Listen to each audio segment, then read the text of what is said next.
ಇದೆ, ಅದೆಲ್ಲ ಮಾತಾಡೋದೇ ಇದರ ಬಗ್ಗೆ. ರಾಗ ದ್ವೇಷಗಳನ್ನ ದೂರ ಇಡೋದು ಹೇಗೆ ಅಂತ ಅದನ್ನ ಶ್ರೀಮಾತೆಯವರು ನಮ್ಮ ಜೀವನದಲ್ಲಿ ಅನುಭವಿಸಿ ತೋರಿಸಿದ್ರು. ಅಂಥವರ ಸನ್ನಿಧಿಯಲ್ಲಿ ಈ ಸಪ್ತಾಹ ನಡೆಯೋದು ಬಹಳ ವಿಶೇಷ. ಅಂಥವರ ಚರಣ ತಲಗಳಲ್ಲಿ ಕೂತ್ಕೊಂಡು ನಾವು ಈ ಭಾಗವತವನ್ನು ಓದೋದು ಬಹಳ ವಿಶೇಷವಾದದ್ದು ಅಂತ ಒಂದು. ನಾನು ಆಗ್ಲೇ ಹೇಳ್ತಿದ್ದೆ, ಭಾಗವತ ಸಪ್ತಾಹ ಅನ್ನೋದು ಬಹಳ ಅಮೃತಮಯವಾದದ್ದು ಅಂತ. ಹೇಗೆ ಅಮೃತಮಯವಾದದ್ದು ಅಂತ ಹೇಳ್ತೇವೆ. ಈ ಹಿಂದೆ ಶಾಸ್ತ್ರಗಳಲ್ಲಿ ಚರ್ಚೆ ಆಯ್ತಂತೆ, ಅಮೃತ ಎಲ್ಲಿ ಸಿಗತ್ತೆ ಅನ್ನೋ ಒಂದು ಚರ್ಚೆ ಆಯ್ತಂತೆ. ಚರ್ಚೆ ಆಗ್ಬೇಕಾದ್ರೆ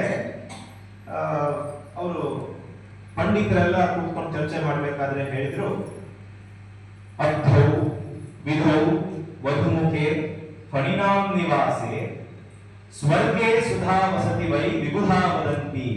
ಅವ್ರು 5 ಜಾಗ ಹೇಳಿದ್ರು. ಇದನ್ನ ನೆನ್ಪಿಟ್ಕೊಳ್ಳಿ, ಯಾವ್ಯಾವ 5 ಜಾಗ ಪಂಡಿತರು ಹೇಳಿದ್ರು ಅಂತ. ಹೇಳಿದಂತೆ ಮೊದಲನೇದು ಅಮೃತ ಎಲ್ಲಿ ಸಿಗುತ್ತಂದ್ರೆ ಅಬ್ಧೌ ಅಂತ. ಅಬ್ಧೌ ಅಂದ್ರೆ ಸಪ್ತಮಿ ವಿಭಕ್ತಿಯ ಪ್ರಯೋಗ ಆಗಿದೆ, ಅದಕ್ಕೆ ಅಬ್ಧೌ ಅಂತ ಬರ್ತದೆ. ಅದು ಅಬ್ಧೌ ಅಂದ್ರೆ ಸಾಗರ ಅಂತ. ಯಾಕೆ ಸಮುದ್ರದಲ್ಲಿ ಅಮೃತ ಸಿಗುತ್ತೆ? ನಮ್ಗೆಲ್ಲ ಗೊತ್ತೇ ಇದೆ, ಸಮುದ್ರ ಮಂಥನ ಮಾಡ್ಬೇಕಾದ್ರೆ ಅಮೃತ ಬಂತು ಅಂತ. ಅದಕ್ಕೆ ಪಂಡಿತರು ಹೇಳ್ತಾರಂತೆ ಅಲ್ಲಿ ಅಮೃತ ಸಿಗ್ಬಹುದು. ವಿಧೌ ಅಂದ್ರೆ ಚಂದ್ರ. ನಮ್ಗೆ ನಮ್ಮ ಶಾಸ್ತ್ರಗಳು ಇನ್ನೊಂದು ಹೇಳುತ್ತೆ, ಏನು ಸೋಮರಸ ಅಮೃತಕ್ಕೆ ಸಮಾನ, ಆದ್ರಿಂದ ಚಂದ್ರನಲ್ಲಿ ಅಮೃತ ಸಿಗಬಹುದು ಅಂತ ಪಂಡಿತರು ಹೇಳಿದಂತೆ.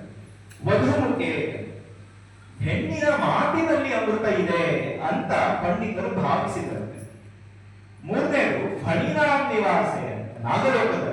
ನೀವು ಮಹಾಭಾರತ ಎಲ್ಲ ಸ್ವಲ್ಪ ಓದಿದ್ರೆ ಅಲ್ಲಿ ಭೀಮ ನಾಗಲೋಕಕ್ಕೆ ಹೋದಾಗ ಅವನಿಗೆ ಅಮೃತ ಕಳಸದಿಂದ ಸ್ವಾಗತ ಮಾಡಿದ್ರು ಅಂತೆಲ್ಲ ಹೇಳ್ತಾರೆ. ಸೊ ಆ ಒಂದು ನಿದರ್ಶನವನ್ನು ಇಟ್ಕೊಂಡು ನಾಗಲೋಕದಲ್ಲಿ ಅಮೃತ ಸಿಗ್ಬಹುದು ಅಂತ ಪಂಡಿತರು ಪಟ್ಟಿ ಮಾಡಿದ್ದಾರೆ. ಆಮೇಲೆ ಕೊನೆಗೆ ಹೇಳಿದ್ರು, ಸ್ವರ್ಗೇ ಸುಧಾ ವಸತಿ ವೈ ವಿಬುಧಾ ವದಂತಿ. ಸ್ವರ್ಗದಲ್ಲಿ ಅಮೃತ ಸಿಗ್ಬಹುದು. ನೋಡಪ್ಪ, ಈ 5 ಜಾಗ. ಯಾಕಂದ್ರೆ ಅಮರ ನಿರ್ಜರ ದೇವ ಅಂತ ನಾವು ಕರಿತೀವಿ. ದೇವತೆಗಳೆಲ್ಲ ಇರೋದು ಅಮರಲ್ಲಿರೋದು ಸ್ವರ್ಗದಲ್ಲಿ, ಅಲ್ಲಿ ಸಿಗ್ಬಹುದು.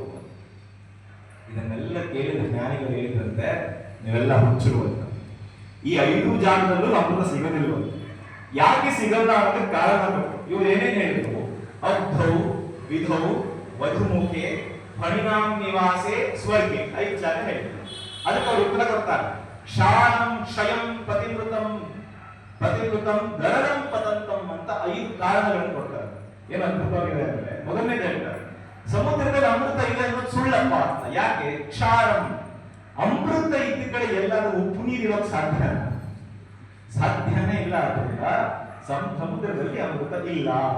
ಅದ್ರ ನೆಕ್ಸ್ಟ್ ಅವ್ರೇನ್ ಹೇಳಿದ್ರು? ವಿಧೌ ಅಂತ ಹೇಳಿದ್ರು.